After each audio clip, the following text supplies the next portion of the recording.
دین کام کرنے کے لیے تو استقامت کی کوشش جاری رکھے. تو یہ بہت سی چیزیں شریعت المطہرہ میں اس کا مزاج یہ ہے کہ ابتداءً ایک چیز کو مشق سے ساتھ کرنا پڑتا ہے، مشق. بعد میں وہ پھر اس کا دروازہ کھل جاتا ہے توفیقات الہیہ کا، پھر بلا تکلف اس کام کو کرتا ہے. اس کی مثال ایسے ہے جیسے آپ پانی نلکے میں سے نکالیں ہینڈ پمپ سے، تو پہلے اس میں ایک لوٹا ڈالنا پڑتا ہے، پھر جب وہ چل پڑتا ہے تو پھر پانی خود بخود آتا رہتا ہے. اس لیے کوشش جاری رکھیں.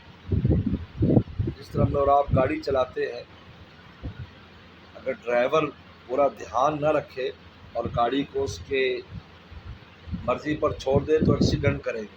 اس کا کان پکڑے رکھتا ہے، اس طرح نفس کے کان پکڑے رکھے، اس کے ادھر ادھر نہ ہونے دے. بعد میں پھر وہ چلنا شروع کر دیتا ہے. کروز لگا لیتا ہے، کروز گیئر آتا ہے، وہ لگا دیتے ہیں، آنکھیں بند کر کے خود ہی چلتی رہتی سیدھی. پھر وہ گاڑی بن جاتی جو ادھر ادھر نہیں جاتی، خود سیدھی ہو جاتی.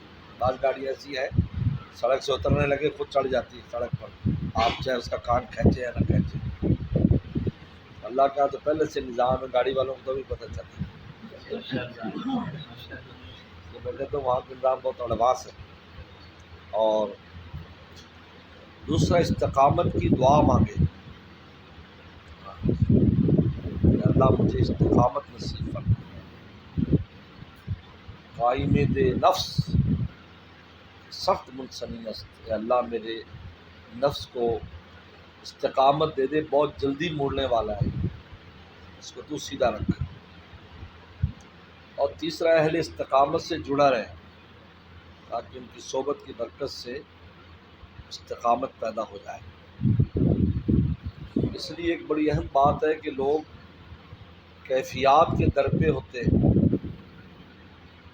کیفیات کی مثال پھول کی طرح ہے جو پھلدار درخت پر آتا ہے. جس طرح آج کل بور آیا ہوا ہے آم کے درختوں پر.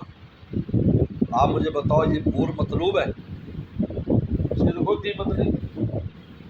جب یہ گر جائے گا تو اس کے گرنے کے بعد پھل آئے گا. یہ کیفیات کی مثال بھی ایسی ہی ہے کہ یہ آپ کی جو نیکیاں تم کرتے ہو تو یہ کیفیات اس پھول کی طرح ہے جس کے بعد پھل آنا ہے. تو لوگ اس پھولوں کے پیچھے پڑے رہتے ہیں، جو وہ ختم ہو گئے جی تو آپ ختم ہوئے واپس مل جائے. یعنی آپ پھل نہیں چاہتے، تو گیا. اب اس کے بعد پھل نکلے گا، وہ جو پھل نکلے گا وہ پھر استقامت کی لذت اور مزے دے گا. بہت اہم بات ہے، لوگ اس کو بھول جاتے ہیں. بور کے پیچھے پڑے، جس کو دیکھو وہی فون کرتا ہے، میسج کرتا ہے، حضرت میں مجھے پہلے بڑی فون ہوتا تھا اب یوں ہو جائے. بھائی ایک جیسی کی کیفیات اگر رہیں تو آپ تو پھول میں پھنس گئے.